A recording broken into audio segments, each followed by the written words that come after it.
আসসালামু আলাইকুম। তো আজকে 9 আগস্ট শনিবার, সিঙ্গাপুরের হলিডে। তো আমি একটু অফিসে কাজ করতেছি, আমার সাথে আরও আছে ক্যাপ্টেন স্যার। কিছু সমস্যা হয়েছে, কিছু পেপার ওয়ার্ক কমপ্লিট করতে হবে, যেটা লটস অনেক অনেক কিছু ইকুয়েশন আছে, অনেক কিছু আছে। মূলত ক্যাপ্টেন স্যার যারা আছে, দুইটা ক্যাপ্টেন স্যার আছে, একটা চিফ ইঞ্জিনিয়ার স্যার আছে, তারাই সব কিছু হ্যান্ডেল করতেছে। আমরা জাস্ট কমান্ড ফলো করে অর্ডার করে কাগজগুলো রেডি করি, তাদেরকে শো করতেছি। তারা ঠিক বললে কাগজটা ঠিক। তো আমরা এখানে এই কাজ করতেছি। তো আজকের ভিডিওর উদ্দেশ্য সেটা না। তো আমি আজকে 2 দিন ধরে সিঙ্গাপুরে আসছি। ইনশাল্লাহ আরও 2 দিন থাকতে হবে আমার। যত তাড়াতাড়ি শেষ করতে পারবো তত তাড়াতাড়ি বাসায় যাব। অলরেডি 10 মাস 13 দিন পর জাহাজ থেকে নামছি। মন বাসায় পড়ে আছে, কাজেও মন বসতেছে না। তো কী করবো, ট্রেনিং ক্যাডেট ক্যাপ্টেন স্যার বলছে, রিকমেন্ড করছে।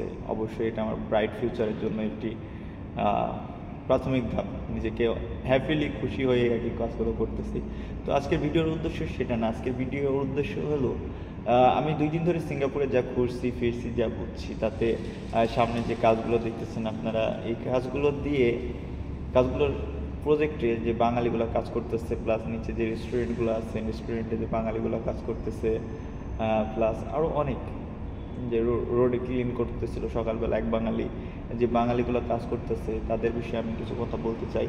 তো আজকে হলো স্যাটারডে, সিঙ্গাপুরের হলিডে। নর্মালি অলমোস্ট অল সব দোকানপাট, তারপরে বলেন মার্কেট, অলমোস্ট অল কার্যক্রম, আমাদের অফিসও বন্ধ। আমরা অনলি ওয়ার্ক স্টপ না কাদের জন্য, ওয়ার্কারদের জন্য, যে বাঙালি যারা কাজ করতেছে সামনে, তাদের জন্য কোনো ওয়ার্ক স্টপ নাই। তো এই পরিস্থিতিতে তাদের সঙ্গে কালকে কথা বললাম 2-1জনের সাথে। একজনের বাড়ি নারায়ণগঞ্জ, একজনের বাড়ি বরগুনা, মাদারীপুর, এইসব এলাকা বিভিন্ন জায়গা থেকে এরা আসছে। তারা এক এজেন্টের মাধ্যমে আসছে সিঙ্গাপুরে এই প্রজেক্টে কাজ করার জন্য। এটা টোটাল 10 বছরের প্রজেক্ট, বাট এখানে এসে তারা দেখে যে এটা মাত্র 4 মাসের প্রজেক্ট। 4 মাস পরে এই প্রজেক্ট শেষ হয়ে যাবে। মাত্র 2 মাস হয়েছে এদের আসার। তো দালাল তাদেরকে 10 বছরের প্রজেক্ট বলে পাঠাইছে এবং একজনের কাছ থেকে 12 থেকে 15 লাখ ক্ষেত্র বিশেষে নিচ্ছে।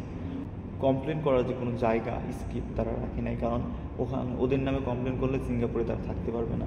তাদের ভিসা আছে, ভালো ভ্যালিডিটি আছে, 2 বছর 3 বছর করে ভ্যালিডিটি আছে, তারা থাকতে পারবে, স্টে করতে পারবে। তারাই তাদের জব ব্যবস্থা করতে হবে, কিন্তু তারা কমপ্লেন করতে পারবে না, কারণ তাদের সিঙ্গাপুরে থাকতে হবে। অনেক টাকা খরচ করছে তাদের ফ্যামিলি তাদের জন্য, তারা চাইলেও দেশে ব্যাক করতে পারবে না। অনেক বাজে একটা পরিস্থিতি। তো যে তারা এজেন্ট যেটা এখানে যারা আছে, তারা তাদের জন্য জব ব্যবস্থা করতেছে, হয় রেস্টুরেন্টে, না হলে ক্লিনিং বা ড্রাইভিং, যারা পারে তারা ড্রাইভিং, অনেক জব তারা করতে পারবে। তো সেটা তাদের বিষয়। তো এই প্রজেক্টে তারা কাজ করে, তারা স্যালারি পায় পার মান্থ 33,000 টাকা, বাংলাদেশি টাকা 33,000 টাকা, প্লাস কিছু টাইম ওভার টাইম করলে তারা আরও কিছু 10 থেকে 12,000 টাকা বেশি পায়। টোটাল হইলো 40,000 টাকা। তো 40,000 টাকা বাংলাদেশে অনেক হইতে পারে, সিঙ্গাপুরে কিন্তু কিছু না। আমি সকালবেলা একটা চা খাইতে গেলাম, আমার লাগলো $1.5 টাকা, সিঙ্গাপুরিয়ান ডলার $1.5, মানে বাংলাদেশি প্রায় 150 টাকা, 160 টাকার মতন। তো সিঙ্গাপুরে কিছু না। তারা থাকতেছে কেমনে, খাইতেছে কেমনে, তারা এটা হলো একটা হাইলি এক্সপেন্সিভ কান্ট্রি। সিঙ্গাপুর হলো এশিয়া মহাদেশের মধ্যে একটা হাইলি এক্সপেন্সিভ কান্ট্রি। তো এখানে তারা থাকতেছে কেমনে, খাইতেছে কেমনে, এইসব বিষয়ে অনেক ভাবার আছে। তো এইসব কিউরিয়াসিটি নিয়ে আমি যখন তাদেরকে কোশ্চেন আস্ক করি যে কেমনে সম্ভব এই এত কম টাকায় চলা, তো তারা ওভার টাইম করে, পার্ট টাইম আরও অনেক কাজ করে। তো এখানেই আমি দেখতেছি যে 12 ঘন্টা কন্টিনিউয়াসলি কাজ করতেছে, সানরাইজ টু সানসেট কাজ করতেছে, অন্ধকার হওয়ার পরে হ্যালোজেন জ্বলতেছে, হ্যালোজেনে কাজ করতেছে অনেক টাইম, মানে ওভার টাইম করতে হবে।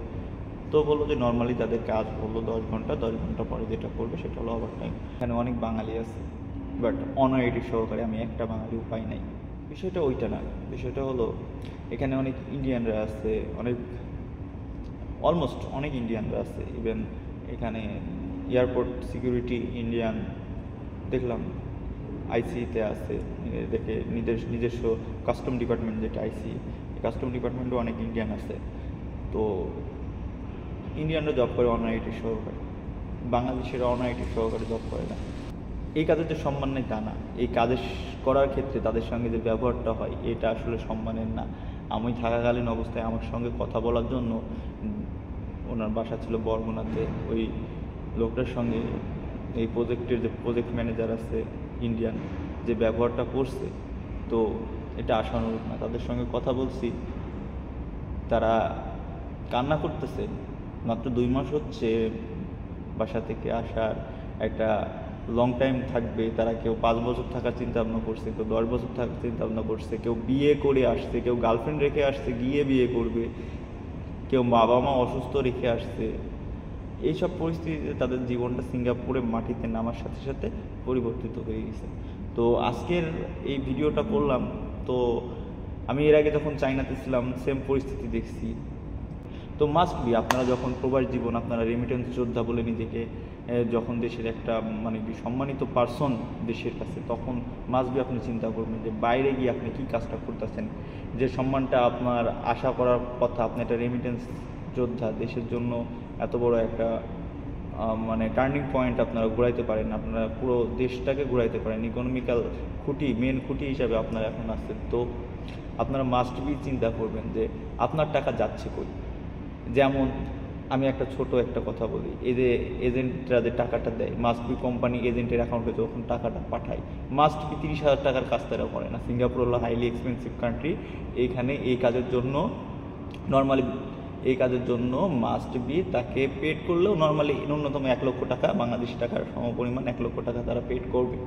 তো এই টাকাটা এজেন্টের অ্যাকাউন্টে যায়। এজেন্ট মাস্ট বি বাংলাদেশে অ্যাকাউন্ট খুলে রাখে না, এজেন্ট মাস্ট বি সিঙ্গাপুরে অ্যাকাউন্ট খুলে রাখছে। সামহাও এই টাকাটা এজেন্টের অ্যাকাউন্ট সিঙ্গাপুরে যায়, এবং এই টাকা থেকে কিছু টাকা ট্রান্সফার করে সেটা এজেন্ট আপনাদের প্রবাস জীবনের আপনাদের যে প্রবাসী আছে তাদের ফ্যামিলির কাছে বা তাদের নিজস্ব অ্যাকাউন্টে এই টাকাটা পাঠায়। এতে কী করে এজেন্টের কী লাভ হবে, একটা সার্টেন অ্যামাউন্ট যখন এজেন্টের এই সিঙ্গাপুরের অ্যাকাউন্টে জমা হয়ে যাবে, তখন তারা সিঙ্গাপুরে একটা বিজনেস স্টেবল করতে পারবে। That is there plan. তো এটা অনেক ক্ষেত্রে অনেক সেক্টরের এজেন্টেরই থাকে। তো বাইরের টাকা দেশে ঢুকতেছে না, যে টাকা বাইরে আছে সে টাকা নিয়ে সরকার মাথা ব্যথা নাই, সরকারের কোনো মাথা ব্যথা নাই গভর্নমেন্টের এখানে, কারণ দেশ থেকে টাকা বাইরে আসতেছে না। কিন্তু দেশের মানুষ বাইরে পাঠায়, তাদেরকে দিয়ে কুত্তার মতন বিড়ালের মতন খাটাই, যখন এই টাকাটা এজেন্ট হজম করে বাইরের দেশেই রাখে এবং অল্প পরিসর টাকা দেশের ভিতরে রাখে। তো এই জিনিসটা একটা খটকার বিষয় না, যে কষ্ট করতেছে রেমিটেন্স যোদ্ধা নিজেকে দাবি করতেছে, যারা তাদের থেকে টাকা, তাদের যে ন্যূনতম যে টাকাটা দেশে যাচ্ছে তার থেকে অনেক টাকা এজেন্ট ওই দেশেই রাখতেছে। তাহলে হোয়াট ইজ দ্য প্রফিট? তারা কেমনে রেমিটেন্স যোদ্ধা সম্পূর্ণ রকম যুদ্ধ করতে পারতেছে কি, দেশের অর্থনীতি সম্পূর্ণ অবদান রাখতে পারতেছে কি? এতে তাদেরও লস, দেশেরও লস। তো এই দালালরা মাস্ট বি সিন্ডিকেট বেস, সব সেক্টরেই আছে। এই সিন্ডিকেট বেস দালালদের মাস্ট বি গভর্নমেন্টের দেখা উচিত, আমি যেটা মনে করি। তো আমি জানি না গভর্নমেন্ট এটা কেমনে দেখবে কি দেখবে না ভবিষ্যতে। কখনো যদি কখনো কোনো হাইলি প্রফেশনালিজমের কেউ হয়তোবা যদি এটা তুলে ধরে গভর্নমেন্টের কাছে, তাহলে হয়তো গভর্নমেন্ট দেখতেও পারে, বা কিংবা এখনও কন্টিনিউয়াসলি প্রোগ্রেস দেখতেছে। আমি এই বিষয়ে আমার খুব একটা বেশি নলেজ নাই।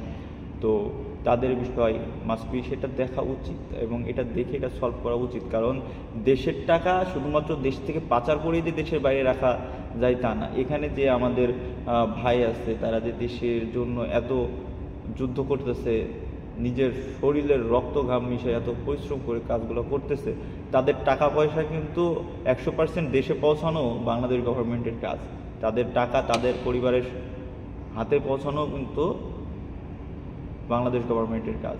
তো আমি আশা করি বাংলাদেশ গভর্নমেন্ট এখন যে পরিস্থিতিতে আছে, আমি স্বপ্ন দেখি প্রতিনিয়তই, আমি এখন আমার বাংলাদেশকে নিজের সিঙ্গাপুর হিসাবে দেখবো, এরকম চিন্তা ভাবনা করি।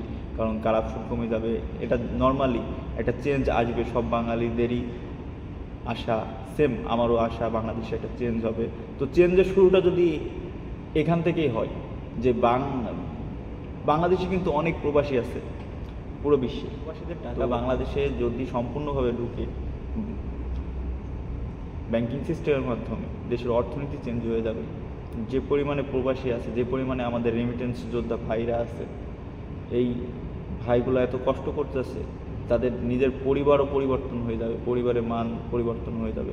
আজকে তারা অ্যাজ এ ডে লেবার হিসাবে এখানে আসছে, কালকে তারা অ্যাজ এ বিজনেসম্যান হিসাবে আসবে।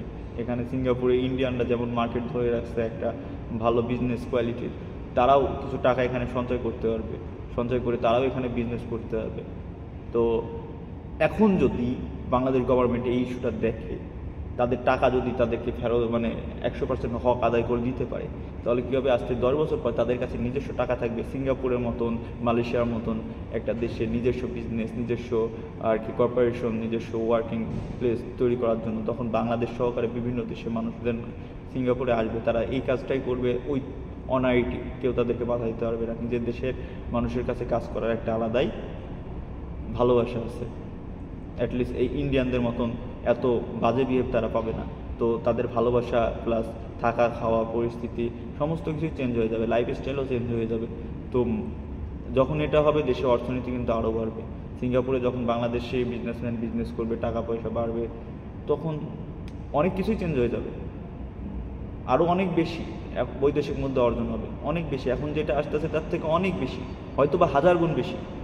তো খালি সিঙ্গাপুর না, অনেক দেশ আছে এখন উন্নয়নশীল, অনেক এখনও উন্নয়ন চলতেছে, অনেক জব মার্কেট, অনেক। এগুলো দেখতে হবে।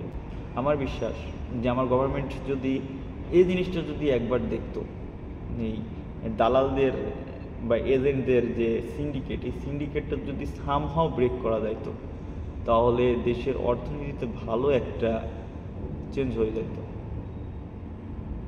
দেশের মধ্যে দালালের চাইতে দেশের বাইরের দালালগুলো অনেক অনেক অনেক বাজে। আমি যা দেখলাম, মাত্র 2 দিন লাগছে আমার এই পুরো পরিস্থিতিটা বুঝতে, মাত্র 2 দিন।